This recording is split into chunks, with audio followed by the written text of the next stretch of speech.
देखो, गुरु की अपनी एक महिमा है,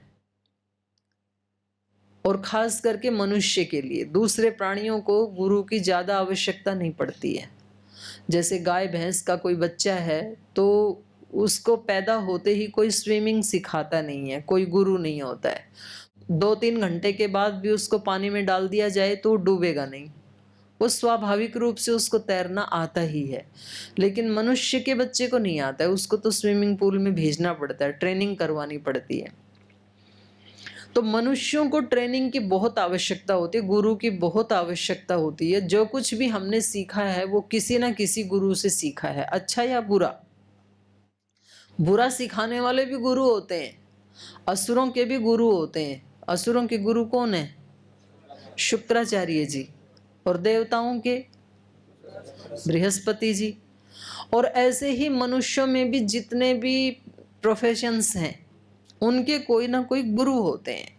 पुलिस की ट्रेनिंग करेंगे तो वहाँ कोई पुलिस वाला गुरु होगा, मिलिट्री की ट्रेनिंग में मिलिट्री वाला गुरु होगा, मैथ्स सीखना चाहें तो कोई मैथ्स गुरु होगा, इंग्लिश सीखना चाहें तो इंग्लिश गुरु होगा, योग सीखना चाहें तो योग गुरु के पास आना पड़ेगा। और आप आ गए हैं योग सीखने के लिए। बिना ट्रेनिंग के कुछ भी प्राप्त नहीं होता है।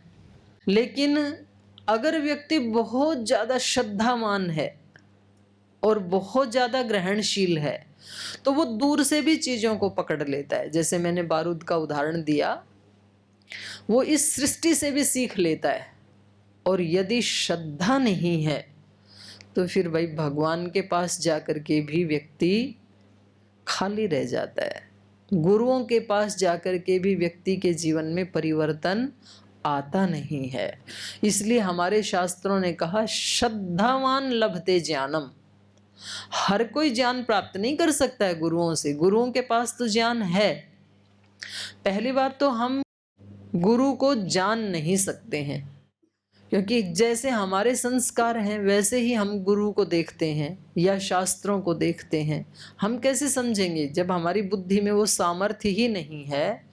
एक छोटा बच्चा, उसके हाथ में कोई $1 दे दें, हम पाउंड दे दें या 1000-500 का नोट दे दें बिल्कुल छोटे बच्चे के हाथ में, तो क्या वो उसकी कीमत समझ पाएगा? उसको तो पता ही नहीं, उसके लिए तो एक कागज का टुकड़ा है। तो ऐसे ही हमारे लिए तो ये सारी विद्याएं हैं, ये जो शास्त्र हैं, ये हमारे लिए तो बस एक शब्द मात्र है। ठीक, अच्छे शब्द हैं, बस इतना ही हमें पता है कि इन शब्दों में अच्छी चीजें लिखी हुई हैं, लेकिन गहराई में उसका क्या अर्थ है ये तो उन ऋषियों को ही पता है जिन्होंने उनको लिखा है। योग क्या है और योग की पावर क्या है ये तो श्रद्धेय गुरुदेव ही बता सकते हैं, क्योंकि उन्होंने पिछले 50 साल से और उससे पहले जन्म जन्मांतरों से उस योग को अपने जीवन में एक एक क्षण जिया है। तो उनको पता है योग की महिमा। हमें तो जितनी चाहिए उतनी हम ले लेते हैं। जब हमें बीपी शुगर होता है तो बस हमें ये पता है कि योग से बीपी और शुगर भी ठीक हो जाता है, ये योग की महिमा है। किसी व्यक्ति के घुटने में दर्द है तो बोल जी योग किया, घुटने का दर्द ठीक हो गया, तो उसके लिए योग की महिमा कितनी है? घुटने का दर्द ठीक करने जितनी महिमा है। अब किसी व्यक्ति को नौकरी नहीं मिली थी और पतंजलि में उसकी नौकरी लग गई और उसको सैलरी मिल रही है 20, 25, 30 हजार, 50 हजार, तो उससे पूछें भाई योग की क्या महिमा है? बोल जी और तो पता नहीं, पर हमारे को 25-30 हजार रुपये मिल गए, ये योग की महिमा है। तो उसकी दृष्टि में योग की महिमा कितनी है? 30 हजार रुपये दिलाने की महिमा है। तो हम योग को पूरा नहीं समझ सकते, लेकिन हाँ यदि हम श्रद्धावान हैं तो फिर हम उतना ही समझ सकते हैं जितना सब ऋषियों ने समझा, जितना गुरु ने समझा।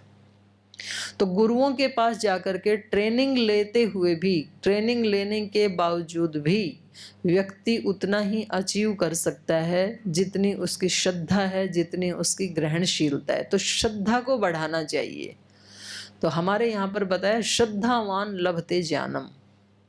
वो जो 3 दिन में पूर्ण रूपांतरण वाली बात है ना, जो वो श्रद्धा से आती है। श्रद्धा नहीं है तो रूपांतरण नहीं होगा। एक बार लोहे का टुकड़ा पारस के पास गया, बोल जी हमने सुना है कि आप लोहे को भी सोना बना देते हो, तो इसलिए हम सोना बनने के लिए आपके पास आए हैं, आप तो पारस हैं। तो उन्होंने कहा हाँ ठीक है, आप हमारे निकट आओ। तो वो उनके निकट गया और उसको टच करते ही वो सोना बन गया।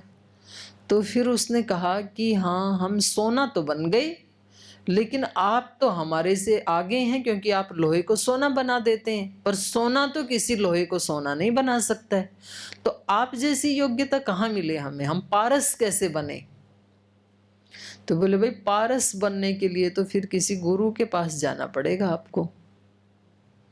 तो बोले कौन से गुरु के पास जाएं? बोले एक कीट होता है, भृंगी बोलते हैं उसको। और हरियाणा वाले और पंजाब उत्तर प्रदेश वाले तो जानते होंगे, जो मिट्टी का घर बनाता है ना, जो कीट दीवार आदि पे मिट्टी का छेद छेद से, उसको भृंगी बोलते हैं, कुम्हारी बोलते हैं गांव की भाषा में उसको। वो क्या करती है, वो दूसरे जो कीट हैं उनको उठा लाती है और उसमें बंद कर देती है।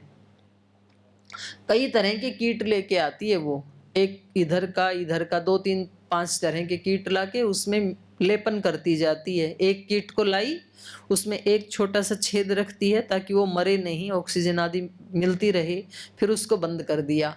फिर दूसरा लाई, फिर उसको भी बंद कर दिया, छोटा सा छेद, ऐसे करती है वो। और फिर वो 10 15 20 दिन तक उस छेद में से उसको सुनाती रहती है, तू भृंगी है, तू भृंगी है, मतलब अपना नाम देती रहती है उसको कि तू ये है। बाकी की सब आवाजें बंद, एक ही आवाज सुनाई देती है उसको। और ऐसे करते करते, और जब 20 25 दिन के बाद उस घर को तोड़ते हैं तो वो जो अलग अलग अंडे थे वो सारे भृंगी बने हुए निकलते हैं। इसको कहते हैं पूर्ण रूपांतरण, फुल ट्रांसफॉर्मेशन। ये काम गुरु का है। तो इस बात को लेकर के शास्त्रों में कहा है, तम रात्रि तिस्र गर्भे बिभर्ती। गुरु 3 रात अपने गर्भ में रखता है। गर्भ में रखने का मतलब है जो गर्भ में बच्चा है ना, उसके ऊपर केवल माँ का ही प्रभाव पड़ता है, दूसरे किसी का प्रभाव नहीं पड़ता है। और पड़ता भी है तो माँ के माध्यम से पड़ता है। तो ऐसे ही गुरु जब ट्रेनिंग देता है किसी शिष्य को, या कोई शिष्य जब अपने गुरु से ट्रेनिंग लेना चाहता है, तो अब आपको 26 तारीख को जाएंगे, 26 तारीख तक आपको सोते जागते उठते बैठते पढ़ते खाते नहाते कपड़े धोते हर काम करते हुए केवल गुरु का विचार, केवल गुरु का भावना, केवल गुरु के किए हुए कार्यों का चिंतन मनन स्मरण, वो ही चलना चाहिए। और कोई भी बात बीच में आनी ही नहीं चाहिए। और ये संकल्प होना चाहिए कि मेरा जीवन मेरे गुरु जैसा हो, उनका प्रतिरूप हो, तो फिर रूपांतरण हो जाता है। एक क्षण के लिए भी नहीं आना चाहिए दूसरा। फिर ऐसे नहीं कि जी आधा घंटा तो घर में मोबाइल पे बात करेंगे ही, तो वो तो आधे घंटे में तो फिर छिट्टे लग जाएंगे। जैसे दूध से दही बन जाता है तो ये पूर्ण रूपांतरण है। दही एक बार बन गया ना, अब उसमें दूध नहीं मिलेगा फिर।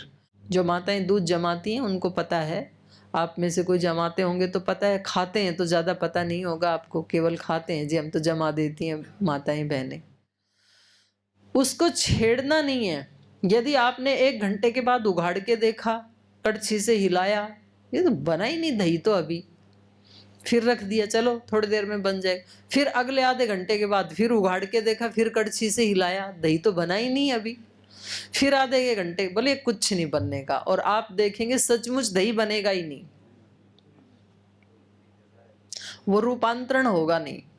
तो माताएं क्या करती हैं, एक बार उसमें जामुन दिया, उसको ढक के आराम से रख देती हैं, और फिर उसको छेड़ना नहीं, देखना नहीं, खोलना नहीं। 4 5 6 घंटे के बाद अपने आप दूध से दही बना हुआ मिलता है। पूर्ण रूपांतरण। तो पूर्ण रूपांतरण की ये प्रक्रिया है। भक्तों का जीवन देख लो, संतों का जीवन देख लो, उन्होंने एक बार समर्पित किया अपने आप को किसी हायर कॉन्शियसनेस के साथ, फिर उन्होंने पीछे मुड़ करके नहीं देखा, तब जीवन में पूर्ण रूपांतरण होता है। और नहीं तो फिर वो ऐसा हो जाता है, ना वो दूध रहा ना वो दही बना, क्योंकि ना तो दूध के रूप में उसका प्रयोग कर सकते क्योंकि वो खट्टा हो गया अब, और ना दही के रूप में उसका प्रयोग कर सकते, क्योंकि दही जमा ही नहीं। तो ये बीच वाली स्थिति है ना, ये व्यक्ति को असंतोषी बना देती है। या तो जो बिल्कुल जानते नहीं, अनजान है, अपने खाया पिया, सुबह उठे, 2-3 बासी रोटी खाई, खेत में गए, अपना काम करके आए, वापस घर आए, फिर से रोटी खाई, खा करके सो गए मस्त। कुछ नहीं जानते, कोई धर्म नहीं, कोई उनको योग शिक्षक नहीं बनना, कोई देश का उद्धार नहीं करना, कोई समाज का सुधार नहीं करना, अपना कर रखा है, लेकिन खुद बीमार नहीं होते हैं, न शरीर से न मन से, संतुष्ट रहते हैं। एक मजदूर आदमी, उसको रिक्शा के साथ भी अगर ऐसे सिर लगा के सोने के लिए 4-5-10 मिनट मिल जाए तो वहां भी उसको खर्राटे आने लगते हैं। बीच वाला व्यक्ति परेशान होता है, क्योंकि थोड़ा जान लिया और वो जाना है वो जिया नहीं अभी, तो रूपांतरण हुआ नहीं, या हुआ तो पूर्ण रूपांतरण नहीं हुआ। तो अब देखो 2 ही संभावनाएं हैं, वापस तो आ नहीं सकते हैं। जिस दूध में जामुन डाल दिया ना, वो वापस तो दूध बन नहीं सकता है। एक ही संभावना है, दही बन सकता है, तो पूरा दही बनने दीजिए फिर।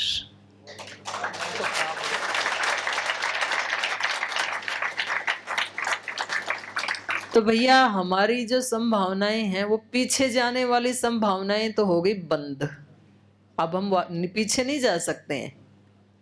तो अब तो एक ही ऑप्शन बचा है, शिखर के ऊपर ही पहुंचे फिर अब हम योग के शिखर पर, योग की सब संभावनाओं को अनुभूत करके अपने गुरु के प्रतिरूप बन करके मानव से महामानव बने, ये संभावना है और उसी को हमें प्राप्त करना है। इसी के लिए आप यहाँ आए।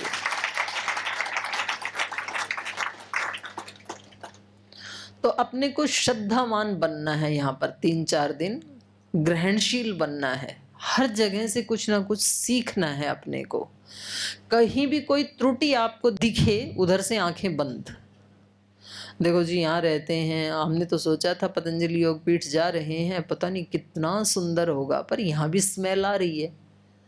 आने तो आप उसको मत लो, आ रही है तो। हर जगह गुण दोष होते हैं, लेकिन आप यहाँ केवल गुणों को ग्रहण करने आए हैं।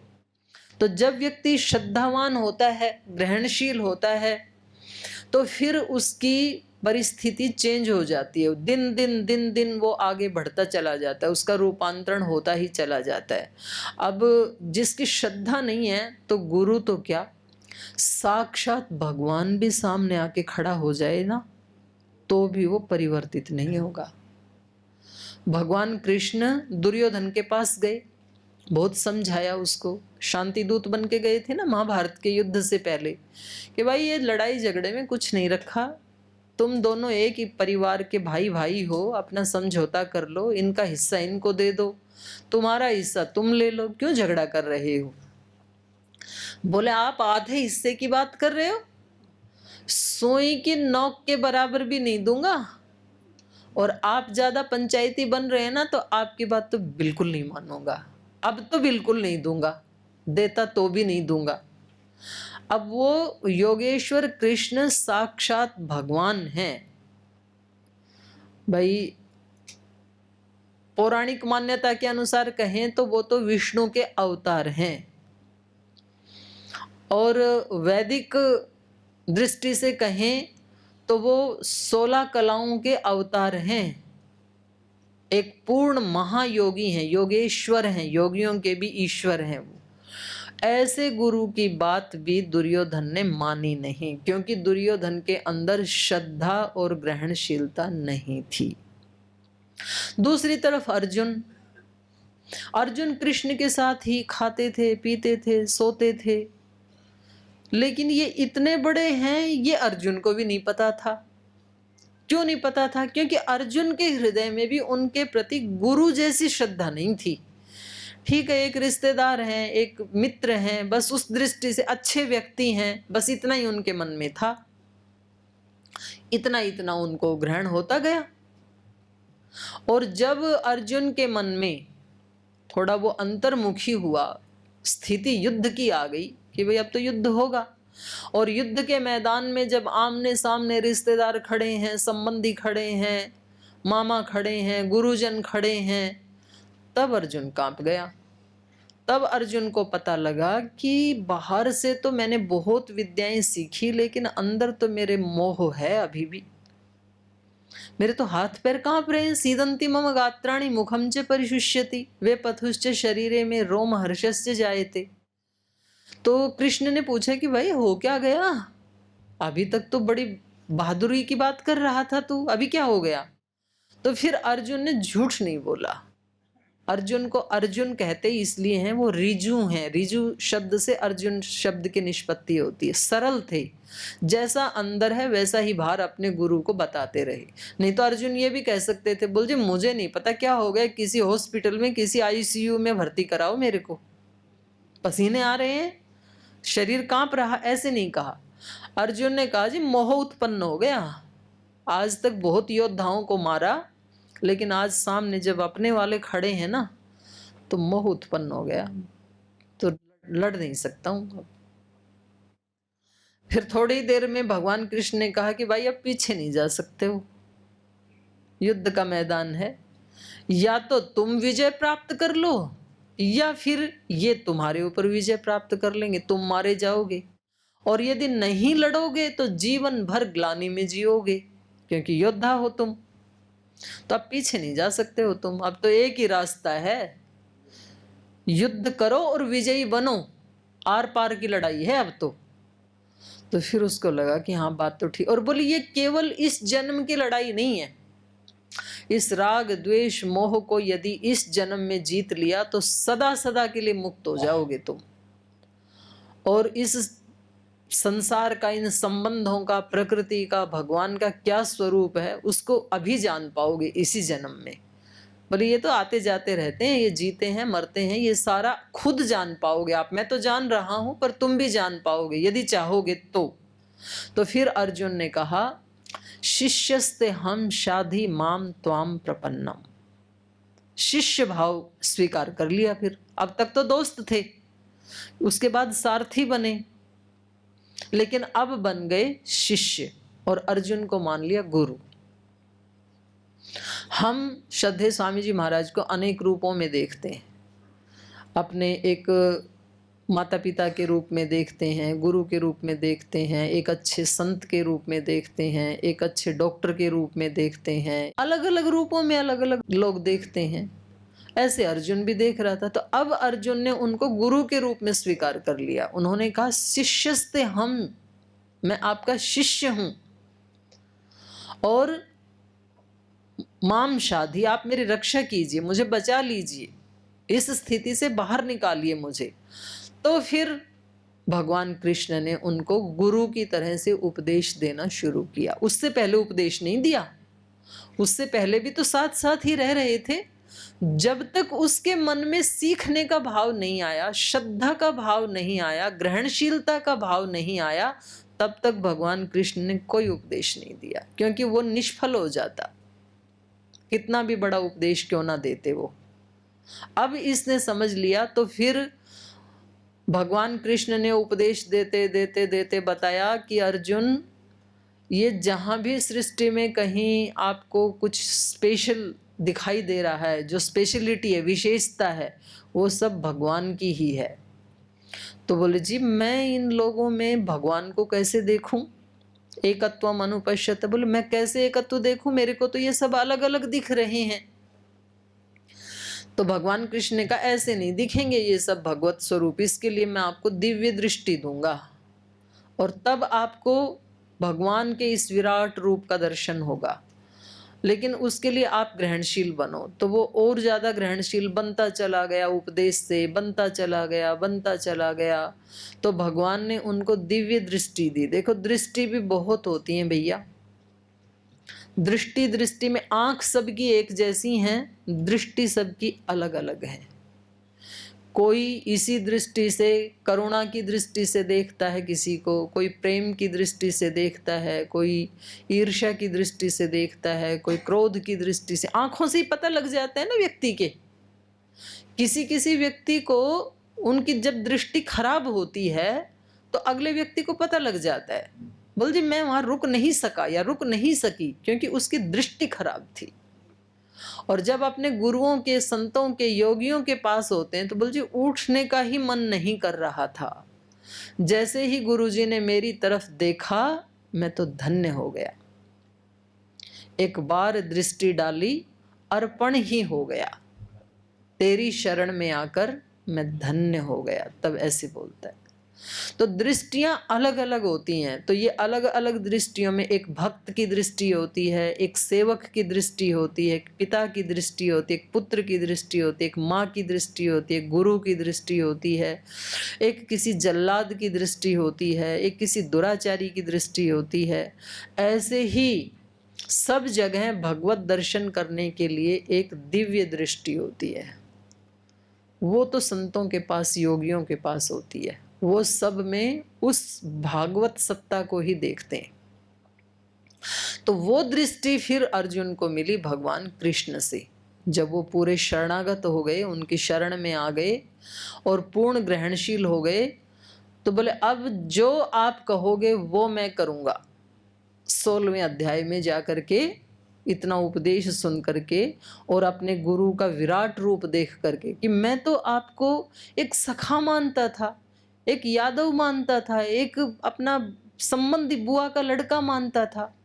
तो वहाँ पर उन्होंने लिखा है कि मुझे क्षमा कर दीजिए, मैं नहीं जानता था कि आपका इतना विराट स्वरूप है, ये तो मैंने आज देखा है। और अब जब मैंने आपको देखा है तो नष्टो मोह स्मृतिर्लब्धा, अब मोह नष्ट हो गया है बिल्कुल। और स्मृति लब्धा, आत्मस्वरूप की स्मृति का मतलब जो मेरा आत्मस्वरूप था वो उस ज्ञान को उपलब्ध हो गया हूँ।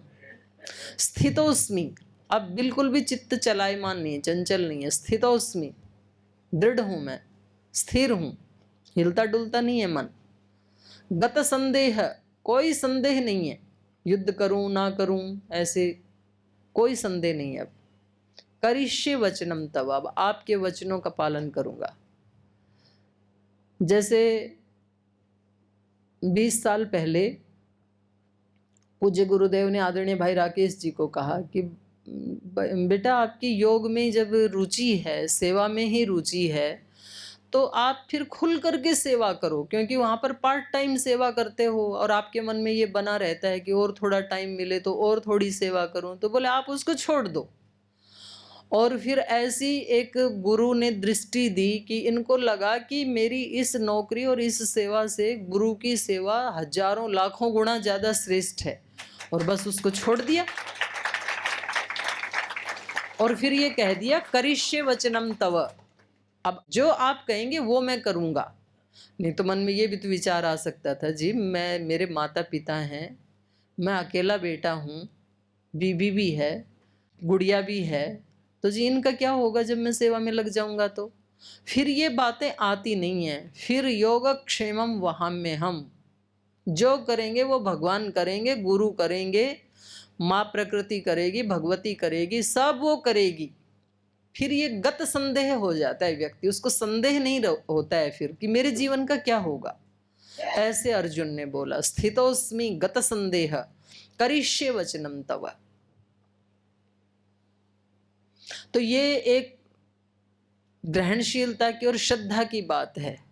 अब दुर्योधन के अंदर वो श्रद्धा थी नहीं।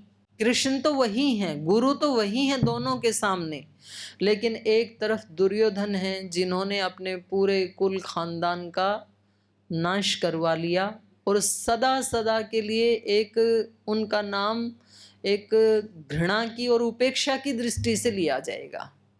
मतलब कभी मैंने तो अभी तक सुना नहीं किसी ने अपने बच्चे का नाम दुर्योधन रखा हो, दुशासन भी सुना नहीं। और कोई भाई रख ले तो फिर वो कोई मतलब अविवेकी व्यक्ति ही होगा, ज्यादा तो विवेकी व्यक्ति तो रखते नहीं। तो देखो सदा सदा के लिए डंट लग गया उस नाम के ऊपर भी कि साक्षात भगवान तुम्हारे सामने खड़े हैं और तुम उनकी बात नहीं मान रहे हो। अगर तो दुर्योधन थोड़ा भी विवेकी होता और अपने गुरु की, भगवान कृष्ण की बात मान लेता, तो आज ये भारत देश विश्व में तो क्या लोक लोकांतरों में भी सबसे श्रेष्ठ होता। कितना बड़ा ज्ञान था हमारे पास, कितनी विद्याएं थी हमारे पास, सब लुप्त हो गई, क्योंकि उस समय पूरे देश के जितने भी महान योद्धा थे, जितने भी महान विद्वान थे, गुरुजन थे, सब नष्ट हो गए। उस समय जो देश की हानि हुई आज तक भी भरपाई नहीं हो पाई है, कितना भी विकास क्यों ना हो गया हो, लुप्त ही हो गई कुछ विद्याएं तो ये है अश्रद्धा की महिमा।